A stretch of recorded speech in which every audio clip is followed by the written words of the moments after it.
I think we can talk about mindset and stuff all day long, but when we can attach it to a real story and almost call ourselves out on our own bullshit, which is what I intend to do in this next hour. So this picture here, as you see, this is Lee. He was, I don't know, about 3 months old, and this was the last picture that was taken with my mother before she sadly died. Now, when you think about these situations, everything that went on after that, and, you know, without telling you too much of the story, obviously 4, 5, 6 years old, you don't really remember a lot, do you? Like, put your hand up if you remember being 5 years old. 3, 4. Okay. So baby Lee lived a relatively normal life up until about 5 years old. I lived with my grandparents. My father then remarried, and one Sunday evening, he decided to ring my nan and my granddad and say, we're not bringing Lee home, he's coming to live with us now. The result of that was a 4 or 5 year court case, because it was against my mum's wishes before she had died. And the result of the court case was I had to live with my dad and my stepmom. From that point on, I then moved back to live with my grandparents, who were like my mum and dad, who I'm truly grateful for, when I was 12 years old. So life then continues, and we go through and we think, so all that stuff had already happened when I was 12, 13, 14, 15, 16, 17, and 18, until I went to Leeds Met University. Now, at no point had I spoke about stress, anxiety, ADHD, bipolar, anxiety, depression, and whatever else they diagnosed me with. So were those problems really real? And this is where it comes down to calling yourself out on your own story.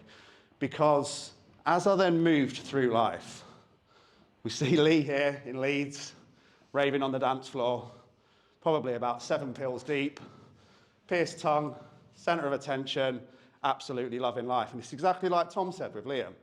Does this guy strike you as a guy with mental health problems?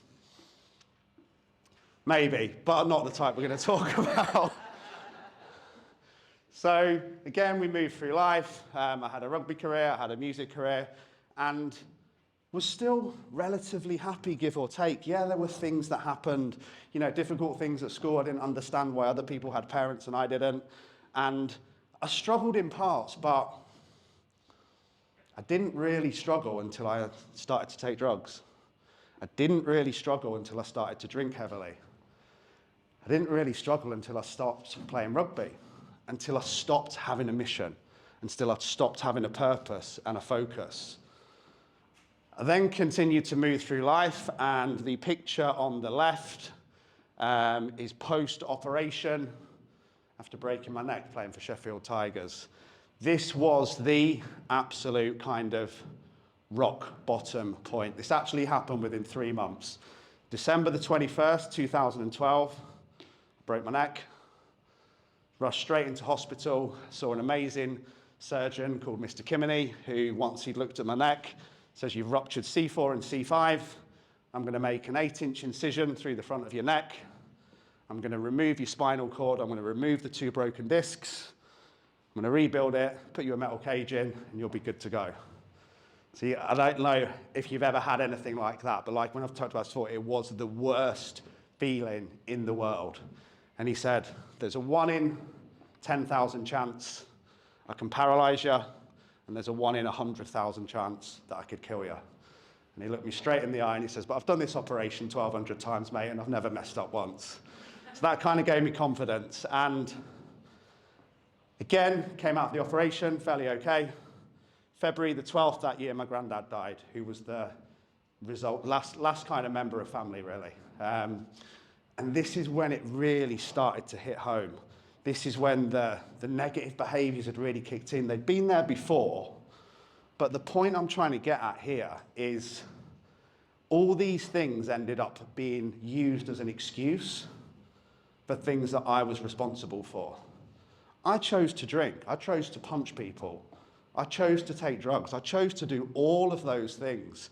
But very often when we've had these setbacks, these adversities, these challenges and these troubles, and we're not in control of our emotions, we're not in control of our actions, all of a sudden, our mental health, which we're responsible for, becomes a very easy get-out clause. And that might trigger a few people. And if it does, that's okay, because we're all different. But the point is, I was responsible for my behavior. And it wasn't until that point when I could look myself in the mirror, and I did this, woke up one day and I thought, do you know what? Enough is enough. You are going to end up dead or in prison. It was only one of those two options. And I think a difficult thing with mental health as well is, what did the guy on the dance floor love? Being center of attention, being loved. Put your hand up if you like being made to feel significant. Put your hand up if you love being center of attention. Put your hand up if you have our most deepest human need, to be loved. So I think what I uncovered was, all of a sudden, my mental health, my mum dying, my background, my story, and all of these things gave me a vehicle to get what I truly wanted. Extra attention, extra love, extra sympathy. Go easy on Lee, his mum died. Go easy on Lee, he's got bipolar. Go easy on Lee, he's got depression. And it can then become part of your identity. And this is why I've talked about so often that you become your story, because people will then often talk about my depression, my anxiety, my bipolar, my PTSD, my past, my story. And it becomes so ingrained in our identity that we don't know how to get out of it. Because like I've said before, we keep telling ourselves the same story over and over and over again. And whatever story we tell ourselves will eventually become our personality, our personal reality, our reality. So we need to start thinking about how can we tell ourselves a different story. And I think that has to start with taking ownership, with taking responsibility. And the point for me, which was the changing point, I think it was about March that year. And I remember sitting on the couch after I'd attempted to take my own life, thinking, what the fuck are you doing? Your mother died when you were 6 months old. She never got to do any of these things, these experiences. And yet you're here with this opportunity for her to continue living through you, for you to make her proud, for you to make her the reason why you're doing the positive things that you're doing, not the negative things. But you have to stop lying, Lee. You have to stop telling this story about why it's different for you. And from that point on, everything's rebuilt. And Tom shared some absolutely horrific statistics. I said straight away to Nat when there was the one about the percentage of people that don't get the help. I went, that's nowhere near. I actually said 90, it was 75. And the reality is, when I finally found the strength to get some help, Nat marched me down to the doctors. Obviously, I gave the doctors half the story. You know, I'll tell you about the troubles, I'll tell you about the past, I'll not tell you about the cocaine, and I'll not tell you about the alcohol. So again, this is why people struggle with mental health, because they're not being honest. Of course, the doctor's going to give you fucking sertraline or whatever drugs. But the reality is, you're not sleeping for 3 days a fucking week. Of course you feel stressed and anxious. And people leave out the part of these stories. So for me, it's about being honest. And wherever each and every person is now, it doesn't matter. Because we're all exactly where we should be at this moment in time, based on our circumstances, based on our actions, based on our decisions. But we have to start telling ourselves a new story. And that was the turning point for me, when I'm like, right, I can either allow her to be the reason I keep doing all these destructive things, or I can make her the reason why I keep doing all these positive things. Can you see how it's exactly the same thing? It's just a decision. And the decisions that we make are what will change our life. So from that point on, I started to get in better shape. I stopped taking drugs. I stopped drinking. I started exercising. And this whole journey started with the most simple of things. I've told many of you before. There's a book called The Secret, which is the law of attraction. And I used to get up and listen to it for an hour after drinking some water, take my dog for a walk. Every morning. That was it. And day by day, hour by hour, brick by brick, things started to feel better. One positive thought started to replace a negative one. And wherever you're at, this is what we need to know. We don't need these. It's the small things done well over time. Like, it's crazy.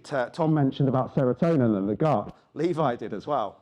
You know, all these things that we know that are good for us and we know that help us have to still be implemented. And I think so often we're looking for more information. We're looking for a new therapist, a new counselor, a new coach, a new book, and all these things, when, you know, the small steps that most people need to take to protect their mental health are relatively simple. Don't take drugs. Don't drink to escape. Eat healthy food. Go for a walk. Hydrate. Ask for help when you need it. It's not mind-bending stuff. And it's the fact that we need to start implementing what we know rather than trying to gather more information. So we've moved on from there. Covered life, 2 years of working out, 2 years of eating healthy, 2 years of not drinking. Takes us to the second picture. We've then moved on, and I think when I did the 10 marathons in the 16 kg weighted vest, that was the other life-changing point for me, because everyone was saying, how did you do it? How did you do that? And I was like, I don't know. But then I thought, no, I need to uncover. How did I do it? How did I do it? And it built into going back to what I just said. It wasn't about me. Every day I'm thinking, I'm doing this because Mum's watching. She became my strength, not my story. And it was also about, you know, other people who I'd committed to doing it for, and accountability and being publicly accountable, and, you know, then understanding, oh, actually, this is impacting people. This is inspiring people. This is viral. This is, you know, like happiness and smiling. And we move on, and the same thing happens. We'll see the picture on the right with our little boy, Logan. So again, this comes down to the stories that we tell ourselves. And I'll be really honest about this as well. I struggled, massively struggled in, you know, the early stages of being a father. And two huge learning lessons that I had from an incredible lady called Nikki V, who I worked with, was, again, this comes down to what story you decide to tell yourself. So I can tell this story about, why did my dad never love me? Why did he abandon me? Why wasn't he good enough? Why wasn't I good enough? What was wrong with me? That was the question I used to ask myself every day. What was wrong with me? Why didn't he love me? Why didn't he protect me? Why wasn't he there for me? But then I put this on a Facebook post the other day, and it comes down to understanding there's always a lesson. There's always a gift, no matter what your difficult situation.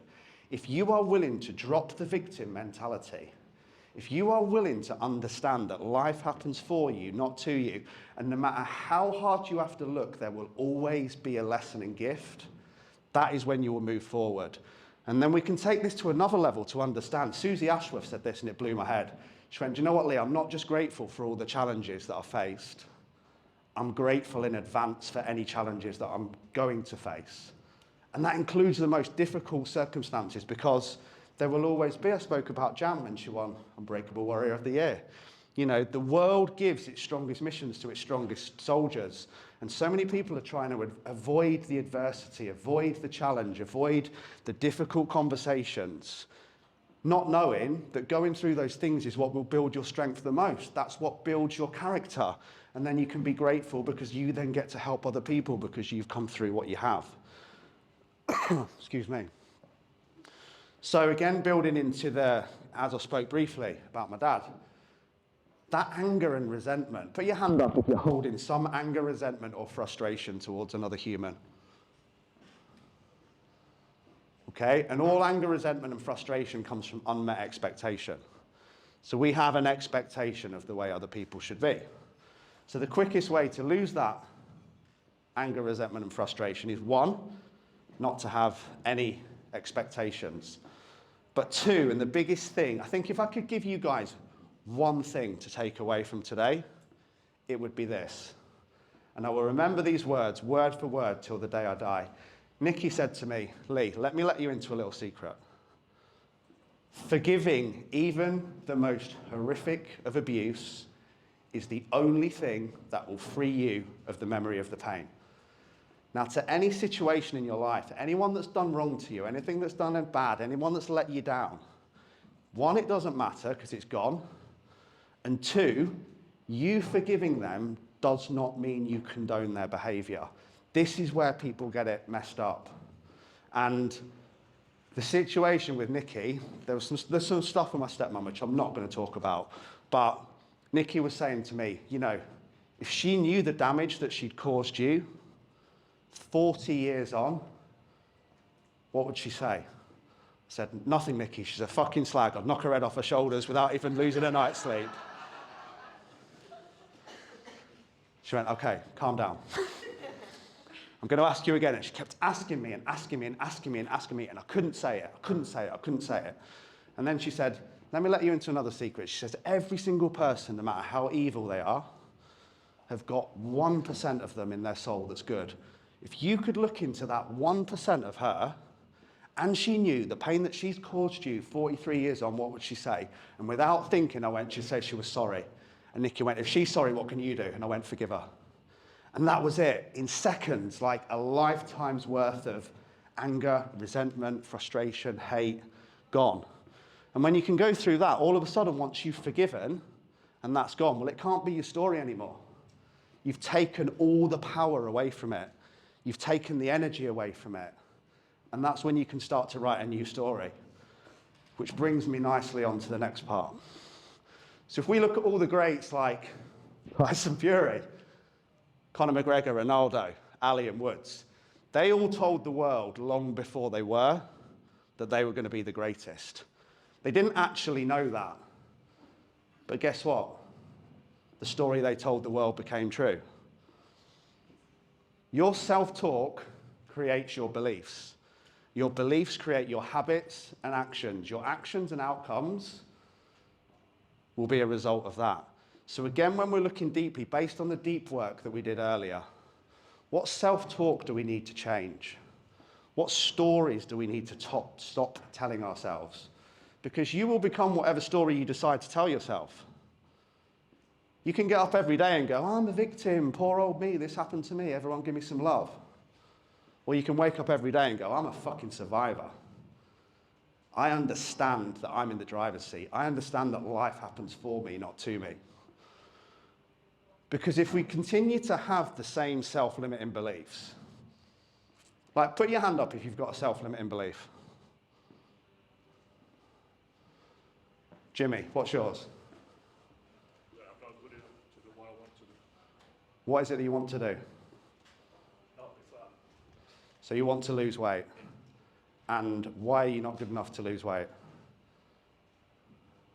If I manage to do it. If I'm honest, I don't know. There is no reason.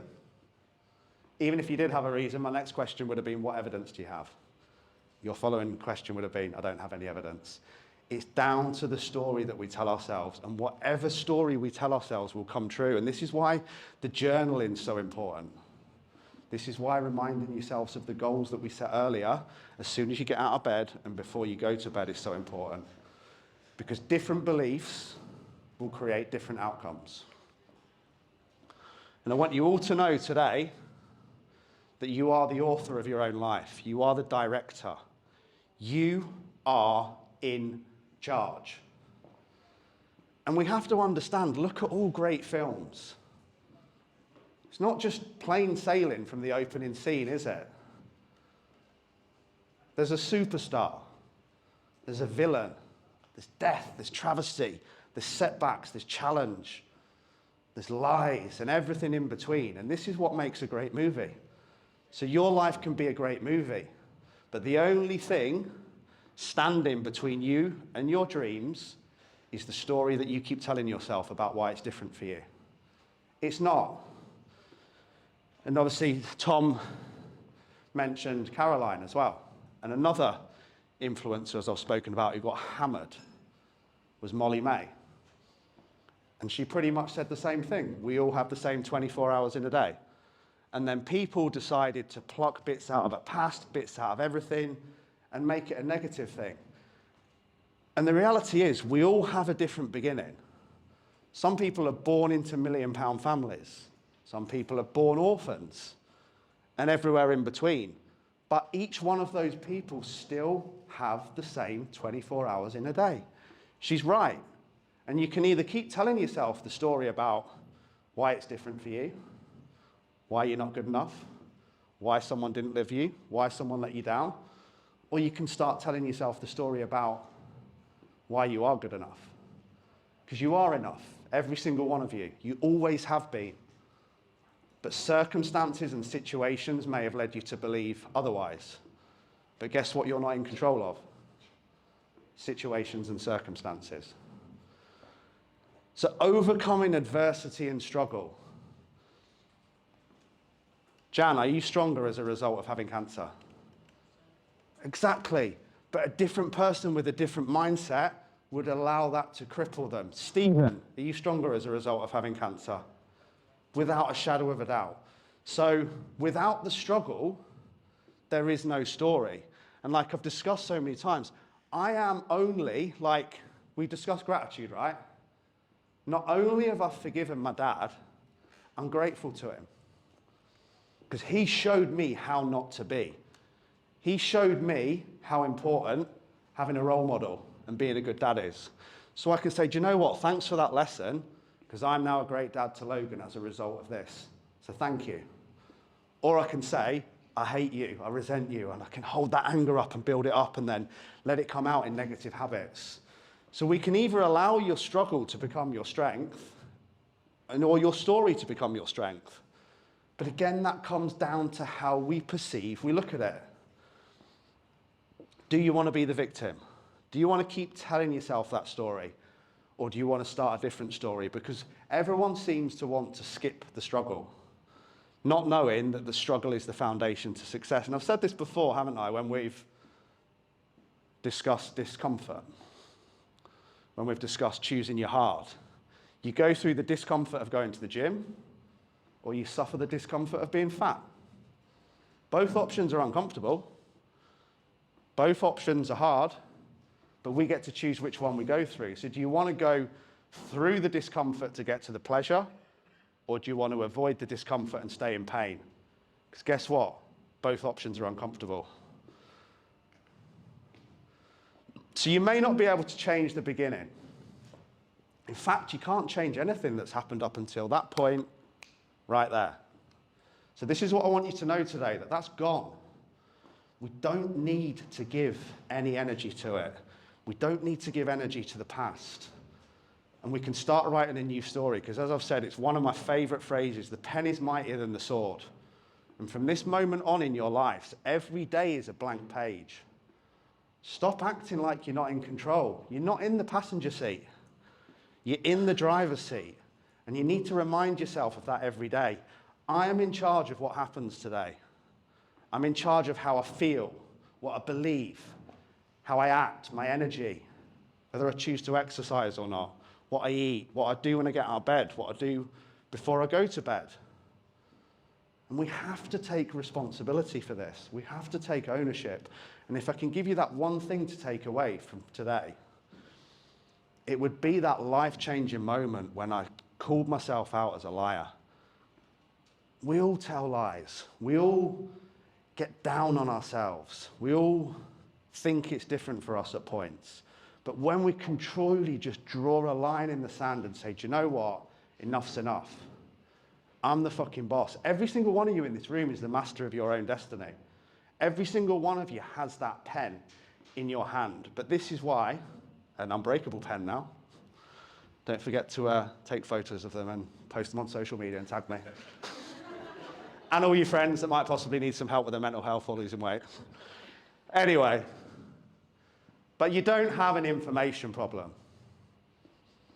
Information is everywhere. If anything, most of you probably have too much information. As those of you know who have started a nutrition plan and then message me, what do you think about keto? What do you think about intermittent fasting? What do you think about 5-2? To my reply, what do you think about following the one fucking plan that you've already got rather than looking at 3 others? But again, we can just keep collating. You could come to 1 million of these days, right? You could read every single personal development book in the world. But if we don't take it away and implement it, it's pointless. We don't have an information problem. We have an implementation problem. It's not that we don't know what to do, it's that we're not doing what we know. So I'm going to close out on that, and I just want to thank you all for being here today. I couldn't be prouder enough to call myself your coach, your leader, and your friend, and I'm excited for what the future holds for all of us. Thank you.